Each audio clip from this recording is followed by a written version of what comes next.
बंधूंनो नमस्कार. लोकशाहीची जी वैशिष्ट्ये आपण आतापर्यंत पाहिली त्यात अजून एकाची भर पडली. आपल्याकडे गाणं होतं, पतिव्रतेच्या गळ्यात धोंडा वेश्येला मणिहार, अशा त्यातल्या ओळी होत्या. सध्या महापालिका निवडणुका जाहीर झाल्यापासून राजकीय पक्षांकडून या ओळी सार्थ ठरवल्या जात आहेत.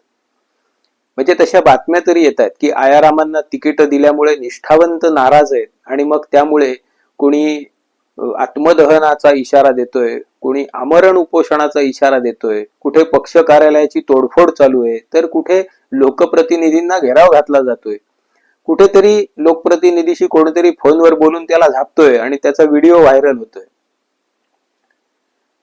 आणि या सगळ्यामध्ये प्रसार माध्यमांना वेगळा त्यांचा हे चालू आहे, त्यांना सुगीचे दिवस आलेत, त्यांना या सगळ्यामुळे भरपूर खाऊ हा खरा सात्विक शब्द आहे. प्रसार माध्यमांना भक्ष्य मिळालेलं आहे आणि मग तुफान त्याच्यावर प्रसार माध्यमात वेगळेच राडे चालू आहेत. आणि हे सगळे उघड्या डोळ्यांनी पाहतायत की हे असंच असतं आणि हे लोकशाही आहे ना, हे असंच चालणार, अशाच धारणेत सगळे जगतायत. हेच लोकशाहीचं वैशिष्ट्य आहे.